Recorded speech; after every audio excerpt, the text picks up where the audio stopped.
Hello everyone, मेरे YouTube channel में आप सभी का स्वागत है।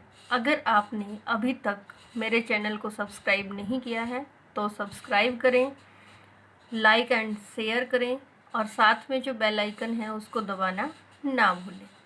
आज का हमारा टॉपिक है इनकम टैक्स का बीकॉम फाइनल 6 सेमेस्टर में डिडक्शन, जो हम ग्रॉस टोटल इनकम में से लेस करते हैं जब टोटल इनकम निकालते हैं।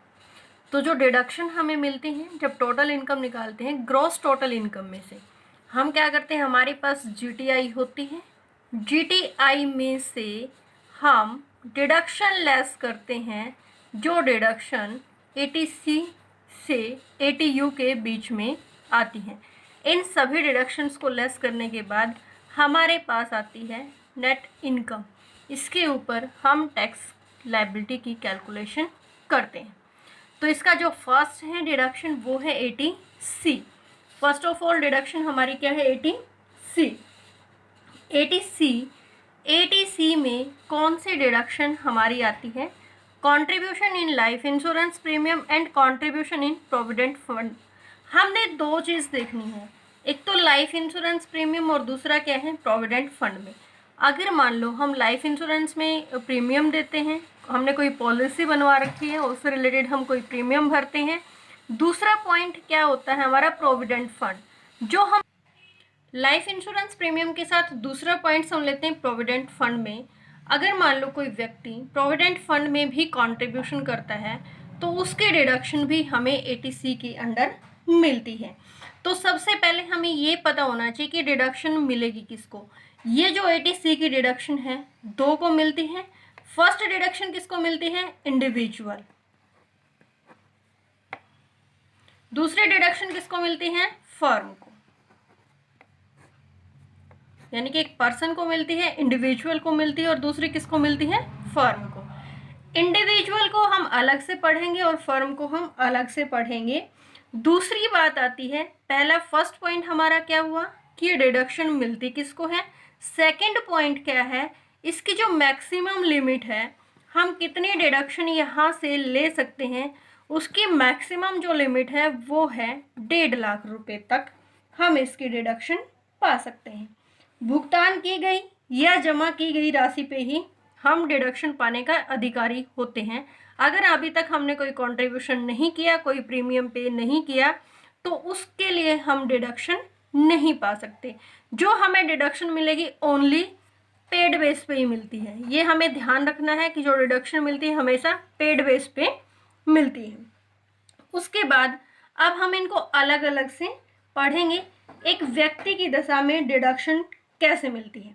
मान लो कोई व्यक्ति है, वो अपनी पत्नी, इंडिविजुअल में एसएससी होता है, वो एसएससी एक लेडीज भी हो सकती है और एक जेंट्स भी, लाइक महिला भी हो सकती हैं, एक पुरुष भी हो सकता है जो करदाता होती है। अगर मान लो करदाता पुरुष है, उसकी पत्नी अगर वो स्त्री है तो वो अपने पति या फिर अपने बच्चे, चाहे वो वयस्क हो, मेजर हो, या उनका स्टेटस कुछ भी हो, माइनर हो या मेजर हो, या फिर उनकी बेटी, मतलब जो उनके बच्चों में ही इंक्लूड की जाएगी, उनकी बेटी को इंक्लूड किया जाएगा। अगर उनकी शादी हो चुकी है तो मैरिड हम डॉटर को भी इसमें इंक्लूड करेंगे। इंडिविजुअल का हमें ध्यान रखना है, उसका स्पाउस, उसके चाइल्ड, चाहे माइनर हो या फिर मेजर हो। अगर उसकी डॉटर मैरिड है तो वो भी इसमें इंक्लूड होगी। अगर उसने उसका इंश्योरेंस करवा रखा है तो वो एसएससी उसका डिडक्शन पाने का अधिकारी है। इससे रिलेटेड कुछ हमें प्रोविज़न है जो हमें ध्यान में रखने हैं। अगर मान लो हमने बीमा पॉलिसी 1/4/2012 से पहले ली है, अगर हमने पॉलिसी इस डेट से पहले ली गई है, तो जो हमारा प्रीमियम होगा, प्रीमियम की जो डिडक्शन है वो 20% ऑफ पॉलिसी, जो हमारी पॉलिसी की अमाउंट है, जितनी अमाउंट की हमने पॉलिसी करवा रखी है, कैपिटल सम अश्योर्ड जितने का हमने इंश्योरेंस करवा रखा है, उसके 20% से ज़्यादा की डिडक्शन हमें नहीं मिलेगी अगर हमने बीमा पॉलिसी 1/4/2012 से पहले ली है। अगर हम इसके बाद लेते हैं, बिफोर की बात करते हैं, तो उसमें 20% आता है। अगर हम इसके आफ्टर बात करते हैं तो वो जो अमाउंट यहाँ पे 20% है वो कितनी हो जाएगी, 10%। हमें इस चीज़ का ध्यान रखना है, अगर 1/4/2012 से पहले पॉलिसी ली है तो 20% ऑफ पॉलिसी की हमें डिडक्शन मिलेगी, उससे ज़्यादा की नहीं मिलेगी।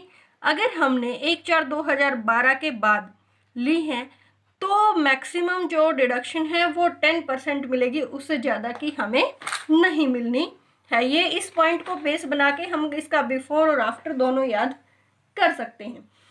उसके बाद एक डेट और आती है हमारी 31 मार्च 2013 के बाद की। अब हमें एक इसमें ध्यान रखना है बाद में, तो जो हमारी प्रीमियम का अमाउंट है, जो प्रीमियम की अमाउंट है वो पॉलिसी के 15% से ज़्यादा नहीं हो सकती। उस टाइम हमें डिडक्शन कितनी मिलेगी, सिर्फ और सिर्फ 15%। ये कब होगी उन पे ध्यान रखना हमें। ये वाले डिडक्शन दो प्रकार के पर्सन्स पे मिलती हैं, एक होता है डिसेबल पर्सन, एक होता है सीरियस डिसेबल पर्सन।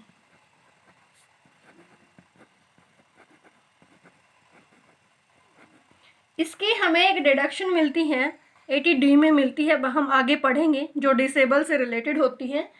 और एक तो या तो डिसेबल पर्सन हो सकता है या सीरियस डिसेबल। एक और इसमें पॉइंट बनता है, अगर कोई व्यक्ति 80DD में डिस्क्राइब कुछ डिजीज हमारी इसमें दे रखी हैं, अगर उन डिजीज से पीड़ित है तो उसको इस पॉइंट के रिलेटेड या इस सेक्शन 80C के अंडर डिडक्शन मिलेगी।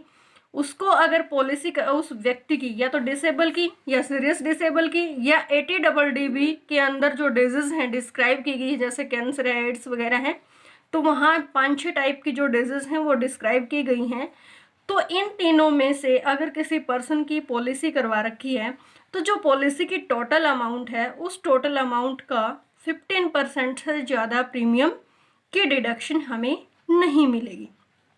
हमें इन तीनों पॉइंट्स में हमें एक ही बात ध्यान रखनी है, अगर हमने पॉलिसी 1/4/2012 से पहले ली है तो 20%, अगर उसके बाद ली है तो 10%। ये जो थर्ड पॉइंट है ये हमारा बिल्कुल ही अलग है, डिसेबल, सीरियस डिसेबल, और जो हमारा सेक्शन 80DD में जो डिजीज डिस्क्राइब की हैं उसके अंडर आता है, तो वो 15% ऑफ पॉलिसी। उसके बाद सेकंड, ये हमारा अभी तक इसका एक फर्स्ट पॉइंट था इंडिविजुअल का। अब हम बात करते हैं उसके बाद सेकंड पॉइंट की। अगर मान लो किसी व्यक्ति ने अपने पत्नी के नाम, अपने पति के नाम पे या अपने बच्चे के नाम पे डेफर्ड एन्युटी, एक वर्ड आता है डेफर्ड एन्युटी, इसके बेस पे डेफर्ड एन्युटी के ऑप्शन, मतलब इसके स्थान पर एक ऑप्शन लिया है, कोई कैश ऑप्शन अगर मौजूद ना हो तो तब हमारा 80C के अंडर आता है डेफर्ड एन्युटी, उस टाइम हम यूज कर सकते हैं। डेफर्ड एन्युटी किसके ऑप्शन में है, कैश ऑप्शन के हम यूज कर सकते हैं। जब हमारे पास कैश ऑप्शन ना हो तो हम डेफर्ड एन्युटी का यूज कर सकते हैं। डेफर्ड एन्युटी में अगर मान लो कोई कर्मचारी गवर्नमेंट कर्मचारी है तो उसकी सैलरी में से डेफर्ड एन्युटी का 1/5 पार्ट काटा जाता है, 1/5 भाग तक की डिडक्शन हमें मिल सकती है। मान लो किसी कर्मचारी की सैलरी 20,000 रुपये है तो हमें उसका डिडक्शन कितनी मिल सकती है, मैक्सिमम 4,000 रुपये तक की मिल सकती है। अगर मान लो हम लीगल प्रोविडेंट फंड में कंट्रीब्यूशन करते हैं, किसी भी कर्मचारी को अगर जो हमारा लीगल प्रोविडेंट फंड होता है उसमें अगर कंट्रीब्यूशन किया जाता है उसको भी 80C के अंडर डिडक्शन मिलती है। जो हमारे प्रोविडेंट फंड होता है वो आपको पता है 4 प्रकार के होते हैं। तो फर्स्ट में अगर लीगल में कर रहे हैं तो वो मिलती है, कर्मचारी को मिलती है। अगर मान लो कोई हमने पब्लिक जो प्रोविडेंट फंड है, एक हमारा होता है पब्लिक प्रोविडेंट फंड, अगर इसमें किसी पर्सन के द्वारा कंट्रीब्यूशन किया जाता है तो उसको भी डिडक्शन मिल सकती है। कोई भी व्यक्ति अपने नाम पर या अपने माइनर चाइल्ड के नाम पर एक साल में कुल मिलाकर 1.5 लाख रुपए तक जमा करवा सकता है। अगर 1.5 लाख रुपए से ज़्यादा जमा करवाता है तो जो ज़्यादा अमाउंट होती है उसके ऊपर कोई इंटरेस्ट नहीं दिया जाता। रिकॉग्नाइज्ड प्रोविडेंट फंड में अगर कर्मचारी के द्वारा कंट्रीब्यूशन दिया जाता है उसके भी हमें 80C के अंडर डिडक्शन मिलती है। जो हमारे नेशनल सेविंग सर्टिफिकेट हैं ये 2 प्रकार के हैं, 8 and 9। NSS national saving certificate scheme के अंडर आते हैं। ये अगर हमने इनमें पैसा लगाया, इसमें इन्वेस्ट किया है, इनमें कंट्रीब्यूशन किया है तो उसकी भी डिडक्शन हमें मिलती है। अगर हम डाकखाने में 5 वर्ष के लिए FD करवाते हैं, FD मतलब फिक्स्ड डिपॉजिट करवाते हैं, वहाँ से भी हमें छूट मिल जाती है। अगर कोई सीनियर सिटीजन जो सेविंग स्कीम होती है उसके अंडर, ये हमारी 2004 में मिली थी सीनियर सिटीजन स्कीम, इसके नाम से एक स्कीम चलाई गई थी 2004 में। अगर हम यहाँ पे कोई अमाउंट जमा करवाते हैं या इन्वेस्टमेंट करते हैं तो उसकी भी डिडक्शन हमें 80C के अंडर मिलती है। एक अभी चली थी जो ज़्यादा पुरानी नहीं है, सुकन्या समृद्धि खाते में जो चली गई है, 2 लड़कियों के जन्म होने पर ये चलाई जाती है सुकन्या समृद्धि खाता। तो उसमें अगर हमने कोई इन्वेस्टमेंट किया है, वहाँ पे हमने कोई अमाउंट जमा करवाई है तो उसकी भी हमें 80C के अंडर डिडक्शन मिलती है। अभी हमने एक पॉइंट किया है इंडिविजुअल्स का, अब हम बात करते हैं सेकंड पॉइंट की, फर्म की। फर्म में जो फर्स्ट पॉइंट है वो 3 पॉइंट एज इट इज़ है। अगर हमें पहले फर्म से रिलेटेड एक चीज़ के बारे में जानना है, जो फर्म का मुखिया होता है जिसको हम कर्ता ऑफ द फैमिली बोलते हैं या हेड ऑफ द फैमिली बोलते हैं, उसके बेस पे ही हमें डिडक्शन का डिसाइड करना है, डिडक्शन का डिसीजन लेना है कि कैसे हमें डिडक्शन मिलेगी फर्म के मुखिया के आधार पर। तो जो मुखिया होता है उसके एक जो यहाँ पे HUF आएगा, फैमिली। फर्म एक अलग चीज़ आ गई, HUF जो हमारे हिंदू धर्म में है, हिंदू अनडिवाइडेड फैमिली, कर्ता ऑफ द फैमिली, या इसको हम हेड ऑफ द फैमिली भी बोलते हैं। तो उस फैमिली के जितने भी मेंबर होते हैं वो सारे, उन सब से रिलेटेड अगर कोई इंश्योरेंस करवाया जाता है या उनके नाम से PF में कोई कंट्रीब्यूशन दिया जाता है तो वो सारे इस 80C के अंडर आते हैं। और उनका अगर कोई इंश्योरेंस करवा रखा, उनका प्रीमियम दिया जाता है तो वो वैसे ही डिडक्शन पाने के अधिकारी होते हैं जैसे इंडिविजुअल। तो जो फर्स्ट पॉइंट है 1/4/2012 से पहले अगर है तो 20%, 1/4/2012 के बाद है तो 10% ऑफ पॉलिसी का जो अमाउंट होती है उसका 10% से ज़्यादा प्रीमियम नहीं हो सकता। अगर मान लो 31/3/2013 में अगर हमने कोई पॉलिसी ली है उसके बाद ली है तो वो पॉलिसी हमें देखनी है डिसेबल के लिए ली है, सीरियस डिसेबल के लिए ली है या डिजीज़ के लिए ली है, तो उसका हो सकता है 15% ऑफ पॉलिसी। फैमिली के किसी भी मेंबर के द्वारा पब्लिक प्रोविडेंट फंड में जमा की गई राशि। एक इसमें यूनिट लिंक्ड इंश्योरेंस प्लान है 1979 में जो आया था, उसमें म्यूचुअल फंड के यूनिट लिंक्ड इंश्योरेंस प्लान में भाग लेने के लिए कंट्रीब्यूशन, या फिर जो हमारे राष्ट्रीय आवास बैंक के द्वारा जो अधिसूचित पेंशन फंड है अगर उसमें हमने पैसे जमा करवाए हैं तो वहाँ से भी हमें छूट मिल सकती है। तो ये जो सारी डिडक्शन है वो 80C के अंडर आती हैं। सेकंड हमारा 80C का सेकंड पार्ट है 80CCC contribution in pension fund of LIC। LIC ने जो पेंशन फंड स्कीम चला रखी है ये स्पेशल उससे रिलेटेड है। अगर इसमें किसी पर्सन के द्वारा कोई कंट्रीब्यूशन किया जाता है तो हमें 80CCC के अंडर डिडक्शन मिलेगी, ये हमें ध्यान रखना है। ये सबसे पहले मिलेगी किसको? एक व्यक्ति को मिलेगी, एक इंडिविजुअल को मिलेगी। इसकी भी जो मैक्सिमम अमाउंट होती है, जो अमाउंट हमने जमा करवाई है वो अमाउंट या 1.5 लाख रुपए, जो दोनों में से कम होगी वही डिडक्शन हमें मिलेगी। इसके लिए कुछ कंडीशन है। सबसे पहली कंडीशन क्या है कि जो कंट्रीब्यूशन दिया गया है वो टैक्सेबल इनकम में से दिया जाना चाहिए, क्योंकि अगर हम टैक्सेबल इनकम में से कंट्रीब्यूशन देते हैं, टैक्सेबल इनकम में से पे करते हैं तो उसी से हमें छूट मिलती है। दूसरी बात, अगर मान लो कोई भी एसएससी अपने जो ये पेंशन फंड स्कीम है उसके टाइम पूरा होने से पहले ही उसको सरेंडर कर देता है, इसका एक टाइम पीरियड होता है कि इस टाइम पीरियड के बाद ये मैच्योर हो जाती है। मैच्योर होने से पहले ही उस स्कीम को सरेंडर कर देता है। तो जो सरेंडर की अमाउंट प्राप्त होती है, जो सरेंडर से अमाउंट हमें मिलती है, जो भी अमाउंट सरेंडर से मिलेगी, उसी वर्ष, जिस वर्ष हमें वो अमाउंट मिलेगी, उसी वर्ष क्या होगी, टैक्सेबल मानी जाएगी। अगर वो मैच्योर होने के बाद मिलती है तो एक अलग बात है। हमें ध्यान रखना है जिस वर्ष हमने पॉलिसी को सरेंडर किया है, उसी वर्ष हमें अमाउंट मिलेगी और उसी वर्ष क्या हो जाएगी, वो टैक्सेबल हो जाएगी। मान लो हमने कोई पॉलिसी 2020 में सरेंडर करवा ली, वो 25 में होनी थी, लेकिन हमने क्या कर लिया, पहले ही उसको क्या करवा दिया, सरेंडर करवा लिया, और उस सरेंडर वैल्यू मिली हमें 1 लाख रुपए। तो ये जो 1 लाख रुपए हैं वो 2020 में ही क्या हो जाएंगे, टैक्सेबल हो जाएंगे, और उन पे उसी रेट से टैक्सेबल टैक्स लगेगा जिस रेट में वो एसएससी आता है।